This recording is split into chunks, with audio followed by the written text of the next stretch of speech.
Assalamualaikum warahmatullahi wabarakatuh.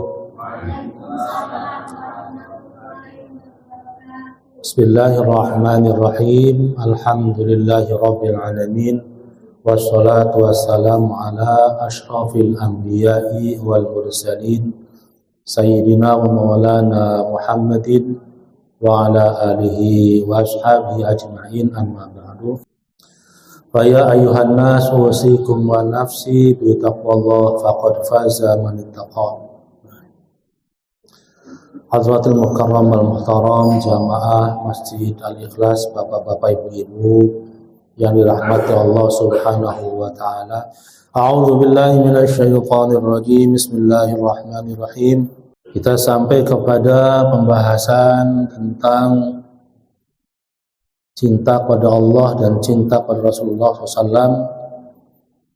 Kemudian yang berikutnya adalah alamat bahwasanya kita mencintai Allah dan Rasulnya adalah dengan ridha biqada'illahi ta'ala. Wa 'alaika biridha'i biqada'illahi ta'ala. Faridha bil qada'i min asyrafi thamaratil mahabbati wal ma'rifati wa min sya'nil muhibbi an yarda li fi'lil mahbubihi halwan kana aw murran. Wa 'alaika, dan hendaknya kalian biridha'i biqada'illahi ta'ala, ridho dengan semua ketetapan Allah Subhanahu wa ta'ala. Faridha bil qada'i min asyrafi thamaratil mahabbati wal ma'rifati, dan ridho kepada Allah, kepada ketetapan Allah adalah min asyrafi thamaratil mahabbati, dari sebagian buah yang paling mulia dari cinta, perasaan cinta pada Allah dan makrifah pada Allah. Wa min sya'nil muhibbi an yarda li fi'li mahbubihi halwan kana amran, dan dari salah satu bentuk cinta adalah an yarda li fi'li mahbubihi, kita meridhoi semua perilaku, semua tindakan perbuatan mahbubihi yang kita cintai, halwan kana amurran, baik itu manis ataupun pahit dari perbuatan tersebut. Wa qala haditsun qudsiyun anillahi, dan Allah berfirman dalam sebuah hadis qudsi, man lam yarda biqada'i wa lam yasbir ala bala'i falyaltamis rabban siwa'i.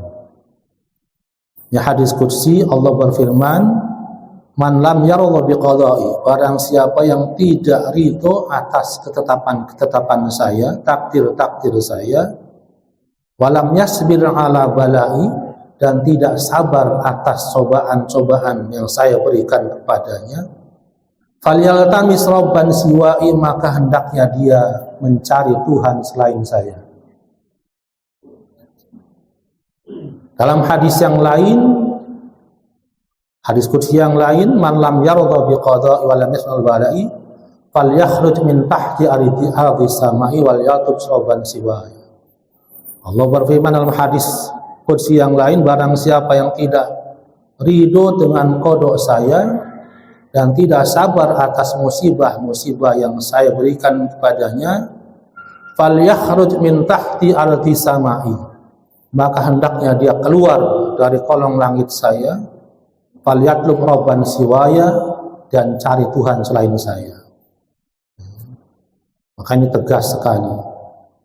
Bahasa apa ringkasnya kita ngomong, sudah saya cintai, sudah saya urus, semua kebutuhannya saya penuhi, masih ngeresula, masih maksiat, nggak nurut, ya sudah sana, keluar. Kalau diusir dari satu rumah, kita bisa pindah ke rumah yang lain, bisa cari rumah uak tah, rumah mamang tah, rumah. Diusir dari satu kampung, bisa pindah ke kampung yang lain. Diusir dari satu negara, diekstradisi, bisa pindah ke negara lain, itu pun kalau diterima. Pertanyaannya, kalau diusir oleh Allah dari kolong langit Allah, mau lari kemana? Sudah diciptakan dalam bentuk yang paling sempurna, sudah diberikan aturan-aturannya, dan aturan-aturan yang Allah berikan itu untuk kebaikan hidupnya, dunia dan akhirat. Nggak nerima dengan kode-kode Allah, nggak sabar dengan cobaannya, ngeresulah, ya sudah sana, keluar dari kolong langit saya. Mau lari kemana? Faliatu berobban siwai, dan hendaknya mencari Tuhan selain saya. Ada tak Tuhan selain Allah? Yang ada hanya aku-akuan. Agama lain mengatakan ada Tuhan selain Allah. Nggak ada Tuhan selain Allah. Film India judulnya PK. Pernah lihat Bapak Ibu? Ini orang apa katakanlah orang alien, orang luar angkasa terdampar di bumi. Kemudian remote-nya yang buat dia pesawat balik lagi hilang, dicuri sama orang. Muter-muter dalam perjalanan filmnya itu ada kritik terhadap agama-agama. Semua agama dikritik di situ. Yang main kalau salah Amir Khan atau Salman Khan. Dia mencari bagaimana supaya masalah saya teratasi. Ketemu orang, udah kamu datang aja ke Tuhan beribadah. Tuhan itu siapa? Dia datang ke tempat peribadatan orang-orang Hindu, lagi nyembah apa itu dewa yang ada punya trisulanya, dewa Siwa. Orang pada nyembah, bawa duit semua masukin kotak. Kata yang punya ininya, kamu beli ini atungnya, kamu sembah, nanti akan ditunjukkan. Dari situ dia datang.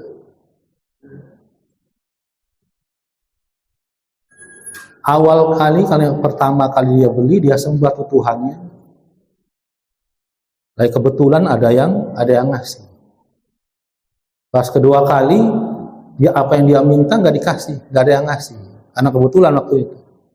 3 kali, 4 kali, akhirnya datang lagi ke tukang yang jual Tuhannya, jual patung. Pak, ini nggak berfungsi lagi. Kemarin berfungsi, saya minta sama Tuhan, lagi nggak punya duit, ada yang ngasih. Pas sekarang nggak bisa, kata yang jualnya kurang gede Tuhannya, beli lagi yang gede, anggar aja nggak fungsi. Akhirnya wah ini nggak benar. Kemudian dia ngelihat prakteknya seperti itu. Jamaah yang datang ke kuil tadi ngasih uang di kotak amal, terus dia ngasih uang, masukin itu ke kotak amal, uangnya kegedean. Akhirnya diakalin supaya bisa diambil lagi. Dan ternyata prakteknya adalah uang tadi yang katanya buat Tuhannya diambil, dipakai sama yang lola kuil tadi. Terus pindah lagi ke Tuhan yang lain. Tuhan ini nggak mempan, pindah ke Tuhan yang lain.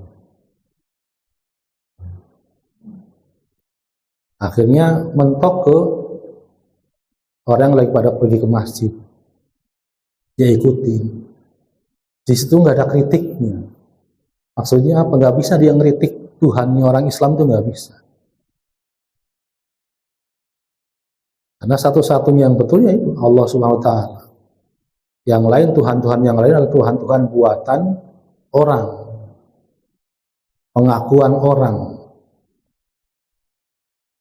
bukan sejatinya Tuhan itu sendiri.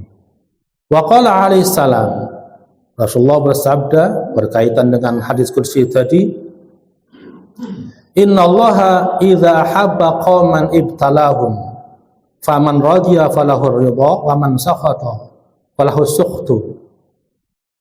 Rasulullah SAW bersabda, sungguhnya Allah Ketika dia mencintai satu kaum, ibtalahum, maka Allah akan mengujinya, memberikan dia cobaan, menguji orang-orang tadi. Faman radiya falahur ridha. Barang siapa yang ridho dengan cobaan Allah tadi, falahur ridha, maka Allah akan meridhoinya. Faman sakhata, waman sakhata falahu sukhtu, dan siapa yang ngeresula, bahasa gampangnya kita ngeresula dengan cobaan Allah, falahu sukhtu, maka baginya murka Allah. Jadi kalau kita mendapatkan musibah dari Allah, pertama kali yang kita ucapkan adalah inna lillahi wa inna ilaihi raji'un. Kemudian sabar. Ketika ketemu orang ditanya bagaimana keadaannya, bacain alhamdulillah ala kulli halin. Walau lagi sakit, nih, Rasulullah ajarkan seperti itu. Jadi tetap dalam keadaan kena musibah atau apa, tetap bersyukur alhamdulillahi ala kulli halin. Alhamdulillah atas segala keadaan. Bagaimanapun keadaan kita, semuanya baik bagi kita. Kalau kita kena musibah kemudian sabar, maka bagi kita pahala dari Allah. Tapi kalau kita ngeresula, itu makin sengsara. Tidak ada orang yang ngeresula kemudian beruntung. Pasti wajahnya merengut, dilihatnya nggak enak. Itu imun tubuhnya akan turun, makin gampang sakitnya. Tapi kalau orang bersyukur, alhamdulillah, Allah akan tambah. Maka orang Rasulullah nggak ada untungnya. Orang Jawa itu filosofinya gitu, masih untung, ketabrak, alhamdulillah masih hidup. Tetap, makanya ajarannya ada dari Rasulullah mengajarkan begitu, alhamdulillah ala kulli halin. Segala puji bagi Allah atas semua keadaan. Tapi kalau kita mendapatkan nikmat dari Allah, maka ucapan syukurnya beda lagi. Alhamdulillahilladzi bi ni'mati tatimmus shalihat.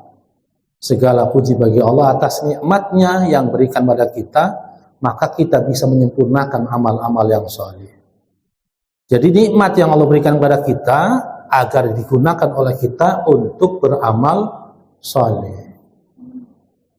Ngerusulah itu berarti tidak terima dengan takdir Allah. Makin susah hidupnya. Imun tubuhnya turun, penyakit mudah datang, ngerusulah lagi sudah. Nambah lagi ini. Dan kata-kata kita juga, entah terhadap anak, entah terhadap murid, entah kata apa, juga harus kata-kata yang baik. Karena kata-kata bisa mengandung doa. Ada santri sakit, lemes, dibawa sama pengurusnya, musyrif lah ya, bahasa waktu saya mondok katakan musyrif, dibawa ke puskesmas. Pak Kiainya nggak tahu, yang ke puskesmas diperiksa sama suster, sama perawat, waduh ini mah harus dirawat. Ya ini lemes sekali anak santri ini, lemes. Akhirnya si pemusyrif tadi nelpon Pak Kiai, Assalamualaikum Pak Kiai, ini si Ahmad sakit, kata perawatnya harus dirawat di klinik ini, di puskesmas ini. Orang tadi pagi baik-baik aja kata Kiainya. Tadi pagi baik-baik aja, ngaji bareng sama saya ini. Coba mana anaknya, coba. Dikasih teleponnya ke santrinya, Jang, udah pulang kamu, mau sakit, udah nyampe rumah aja, namanya pondok juga sehat lagi. Langsung Pak, si anak tadi langsung bangun lagi, seger lagi, balik.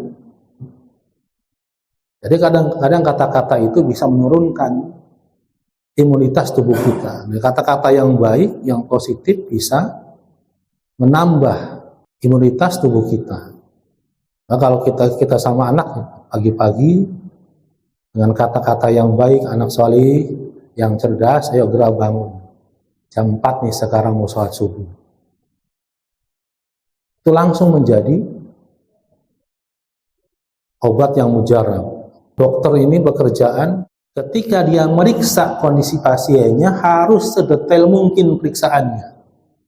Tetapi ketika sudah tahu ini penyakitnya apa, nggak boleh ngomong sembarangan, nggak boleh jujur. Bisa diperiksa pasien nanya, dok saya sakit apa? Oh sakit gampang ini, insya Allah besok sembuh. Itu menumbuhkan imunitasnya, semangatnya untuk. Tapi kalau dokternya jujur, waduh pak, besok mati pak. Aduh udah drop langsung tuh. Maka benar itu, dokter itu nggak boleh malpraktek, juga nggak boleh terlalu jujur. Bagaimana supaya, karena apa? Yang bisa menyembuhkan itu Allah dengan asbab semangat pasien tadi untuk sembuh. Kalau nggak ada semangatnya, obat kayak apa aja hanya lewat saja sudah. Kisah sedih terjadi ketika Sayyidina Hasan alaihissalam. Sayyidina Hasan ini cucu Rasulullah, ketika mau meninggalnya diracun sama salah satu pembantunya yang disuruh oleh gubernur Madinah ketika itu, anaknya Muawiyah yang jadi gubernur, karena nggak mau Sayyidina Hasan ini naik sebagai khalifah, diracun. Maka kemudian keluarlah semua, mulutnya keluar darah. Ketika ajal sudah mendekat, anak-anaknya ngumpul, istrinya ngumpul, kemudian adiknya Husain juga datang. Sayyidina Hasan ketika meninggal, ia manggil Sayyidina Husain, adiknya, ya Husain kesini. Datang kemudian bisikin ke telinganya Husain, saya tahu siapa yang meracun saya. Dan kamu juga pasti tahu yang meracun saya siapa.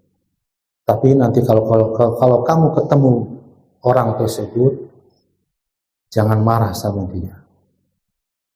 Sampaikan salam saya kepadanya. Saya sudah memaafkannya. Sampai segitunya. Ini orang yang luar biasa, cucu Rasulullah, yang ilmunya kemudian juga pemikirannya jauh. Kenapa beliau mengatakan begitu? Saya sudah memaafkannya. Karena Sayyidina Hasan berpikir, saya diracun begini, saya masuk surga mati syahid. Tapi yang racun saya pasti masuk neraka. Dan saya nggak mau gara-gara saya ada orang masuk neraka. Maka saya maafkan dia. Jauh sekali pikirannya. Kalau kita tahu yang racun kita siapa, bikin surat wasiat, hancurkan, kira-kira begitu. Beliau enggak, luar biasa. Walaupun urusannya dengan nyawanya. Ini tentang ridho kepada Allah SWT. Dan lebih sedih lagi kisahnya adalah ketika Rasulullah SAW didatangi malaikat Jibril, kemudian hanya membawa kain kafan untuk Rasulullah, untuk Sayyidah Fatimah, untuk Sayyidina Ali, dan untuk Sayyidina Hasan. Malaikat Jibril datang bawa kain kafan itu, kemudian nanya, ini, untuk kamu, untuk Sayyidah Fatimah, untuk Sayyidina Hasan. Sayyidina Husain nggak ada. Dan Rasulullah nanya, ya Jibril, apa ini? Kok cuman segini? Mana buat Sayyidina Husain? Kemudian Jibril mengatakan, ya Rasulullah, Allah mengirimkan salam kepada Anda, mengabarkan bahwasanya cucu engkau Sayyidina Hasan akan meninggal diracun. Dan Sayyidina Husain akan meninggal dipenggal kepalanya dan tubuhnya hancur, nggak ada, karena diinjak-injak sama puluhan ratusan kuda di padang Karbala. Berarti itu kan Allah sudah mengabari, itu takdirnya seperti itu. Rasulullah nggak sampaikan itu ke Sayyidah Fatimah. Suatu saat Rasulullah kalau ketemu Sayyidina Hasan mencium bibirnya. Dia ketemu Sayyidina Husain dicium lehernya. Setiap kan seperti itu. Akhirnya Sayyidina Husain yang cerdas ini nanya, yang ngadu sama ibunya, ya Umi, ternyata kakek nggak cinta sama saya, nggak sayang sama saya. Sayangnya cuma sama Abang Hasan. Kenapa memang? Kakek ketemu Sayyidina Hasan, beliau mencium bibirnya, tapi kalau ketemu saya, cium lehernya. Berarti kan kakek nggak sayang sama saya. Oh gitu ya. Yaudah nanti Umi tanyakan sama kakek. Sudah ketemu, baru Sayyidah Fatimah nanya, ya Rasulullah, wahai Abah, tadi Husain cerita, katanya Abah nggak sayang sama Husain. Karena kalau ketemu Hasan, Abah cium bibirnya, kalau ketemu Husain cium lehernya. Rasulullah kemudian menerangkan, ya Fatimah, kenapa saya mencium Hasan bibirnya dan Husain mencium lehernya? Karena Allah sudah mengabarkan kepada saya, cucu-cucu saya itu ditakdirkan Sayyidina Hasan meninggal diracun, sehingga semuanya keluar dari mulutnya darahnya, maka saya cium bibir. Sementara Husain meninggal dipenggal lehernya, maka saya cium lehernya. Dan itu takdir yang Allah berikan kepada kedua cucu saya. Pertanyaannya bagi kita, Rasulullah adalah kekasih Allah SWT. Dengan kondisi, dengan posisi dan makom kekasihnya Allah, dan Allah kasih gambarannya seperti itu. Kenapa Rasulullah tidak minta sama Allah untuk merubah takdir cucunya? Kenapa Rasulullah dengan posisinya yang paling dekat dengan Allah tidak minta kepada Allah untuk merubah takdir cucunya tadi? Karena pelajaran buat kita itu ada al-ridho biqada'illah. Rasulullah ridho dengan ketetapan Allah, pahit kayak aku juga.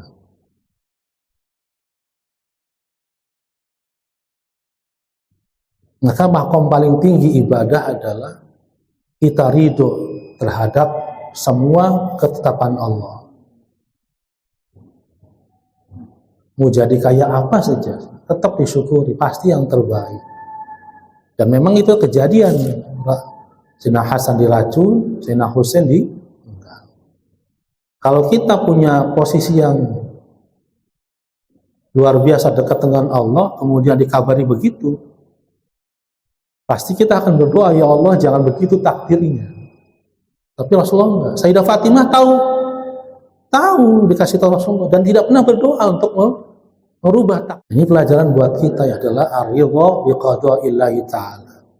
Fal wajib 'alaika ayyuhal mu'min an ta'lama wa ta'taqida anna Allah ta'ala huwal ladzi yahdi wa yudhillu wa yashqi wa yas'ud wa yuqarrib wa yab'ud wa yu'ti wa yamna. Fal wajib 'alaika, maka wajib atasmu ayyuhal mu'min, wahai orang-orang yang beriman, an ta'lama wa ta'taqida, untuk mengetahui dan meyakini annallaha ta'ala, bahwasanya Allah subhanahu wa ta'ala huwallazi, dialah zat yang yahdi wa yudhillu, yang memberi petunjuk, memberi hidayah, dan yang menyesatkan. Hanya Allah yang bisa memberi hidayah dan menyesatkan. Kita wajib itu, meyakini itu. Wa yas'ud, dan yang memberikan celaka dan memberikan kebahagiaan. Wa yuqarribu, dan yang mendekatkan, wa yab'ud, dan yang menjauhkan. Wa yu'ti wa yamna, dan Allah lah yang memberikan nikmat, memberi, wa yamna'u, dan yang mencegah. Wa yakhfad wa yarfa', dan yang merendahkan dan meninggikan derajat. Wa yadhurru wa yanfa', dan Allah yang memberikan mudarat dan memberikan manfaat. Dan kita luar biasa, sehari 5 kali bersimpu di hadapan Allah, berdoa minta pada Allah untuk meninggikan derajat. Rabbighfirli warhamni wajibni warfa'ni warzuqni wahdini wa'afini wa'fu anni. Itu yang wajibnya aja. langsung di hadapan Allah bersimpuh minta untuk diampuni, disehatkan, disayangi. Luar biasa. Karena kita yakin hanya Allah yang bisa menyehatkan, memberi pengampunan, mengangkat derajat. Fa idza alimta dzalika wa amanta bihi fal wajib 'alaika an la ta'tarid 'ala Allah fi syai'in min af'alihi la zahiran wala batinan wa lisan al-i'tirad. Fa idza alimta dzalika, jika kalian sudah mengetahui bahwasanya semuanya Allah yang Maha Kuasa, memberi hidayah, memberi petunjuk, menyesatkan dan yang lainnya, wa amanta bihi, dan beriman kepadanya, fal wajib 'alaika, maka wajib atasmu an la ta'tarid 'ala Allah, jangan menentang Allah Subhanahu wa taala fi syai'in min af'alihi, atas segala macam perbuatan Allah, baik lahir ataupun batin. Walisanul i'tirad an taqula lima kana hadza wa li ayyi syai'in kana hadza wa hala kana hadza. Dan ucapan orang yang menentang terhadap perbuatan Allah, qada takdir Allah, mereka mengucapkan, kenapa saya begini? Kenapa harus begitu? Untuk apa begini? Itu lisannya orang yang menentang ketetapan Allah. Allah sudah terima saja. Saya begini. Wa bi ayyi dzambin istahaqqa fulan ma jara alaihi. Dan dosa apa yang dilakukan si fulan sehingga dia mendapatkan musibah itu. Kadang kita sering ngomong begitu, orang kenapa ya? Dosanya apa ya? Itu bahasa orang-orang yang menentang terhadap ketetapan Allah SWT. Amin ajhali mimman i'tarada 'ala Allah fi mulkihi wa yunazi'uhu fi sultanihi wa huwa ma'a dzalika ya'lamu annahu ta'ala huwal mutafarrad bil khalqi wal amri wal hikami wa tadbir. Dan dari salah satu bentuk kebodohan adalah orang-orang yang menentang kepada Allah atas kerajaannya, atas pembagiannya, atas kekuasaannya, padahal dia mengetahui bahwasanya dialah Allah satu-satunya zat yang mengurusi makhluknya, yang maha bijaksana, yang mengatur semua makhluknya, yaf'alu ma yasha, berbuat sebagaimana kehendaknya, wa yahkumu ma yurid, dan Allah menghukumi sebagaimana Allah kehendaki. La yas'alu amma yaf'alu wa hum yus'aluna. Allah tidak akan ditanya atas apa yang Allah perbuat, akan tetapi mereka akan ditanya atas apa perbuatan mereka. Bal minal wajibi 'alaika an ta'taqida anna jami'a af'alillahi waqa'at 'ala wajhi la ahkama minhu wal 'adala wal afdala minhu wal akmala. Bal minal wajibi, bahkan dari satu kewajiban, 'alaika, atas kamu, anta taqida anna jami'a af'alillahi waqa'at 'ala wajhi. Wajib atas kita meyakini, beriktikad bahwasanya semua perbuatan Allah yang telah terjadi adalah perbuatan yang luar biasa, la ahkama minhu, yang tidak ada lebih bijaksana daripada itu, wala adala, dan tidak ada yang lebih adil daripada Allah, wala afdhala minhu, dan tidak ada yang lebih utama, wala akmala, dan tidak ada yang lebih sempurna daripada perbuatan Allah Subhanahu wa ta'ala. Wa hadza hukmur ridha, dan inilah hikmahnya ridha bi af'alillahi wa ala wajhil ijmal. Dan inilah hikmah ridha terhadap perbuatan Allah secara global. Apapun yang terjadi di Indonesia, kita harus meyakini bahwa itu adalah sudah ketetapan dari Allah Subhanahu wa ta'ala. pasti ada hikmahnya yang Allah ingin berikan kepada kita. Kemudian wa ma ala sabil tafsil fa innal umur alladhi takhussuka ala qismaini minha ma yalzimuka kasihati wal ghina wa hadzal qismu la yatasawwaru fihi sukhtun illa min haitsu nadharika ila min fadli man fadala alaika fi dzalika. Adapun secara terperinci tentang ridho ini, bahwasanya perkara-perkara yang terjadi dalam kehidupan kita itu ala qisma ini itu ada dua. Minha ma yalzimuka kasihah wal ghina. Yang pertama adalah sesuatu yang meliputi kita seperti sehat dan kaya. Wa hadzal qismu la yatasawwaru fihi sukhtun illa min haitsu nadharika ila man fadala 'alaika.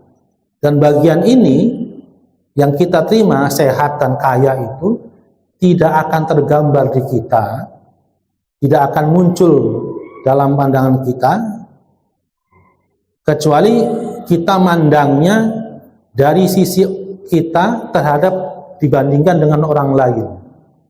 Kita ridho apa enggak, kecuali kita bandingkan dengan orang lain. Wal wajib 'alaika indahu an tarda bima qasamallahu laka min haitsu anallahu subhanahu an yaf'ala fi mulkihi ma syaa. Aw min haitsu annahu ta'ala fi qad ikhtaraka laka ma huwal aslah laka wal ansab li halika.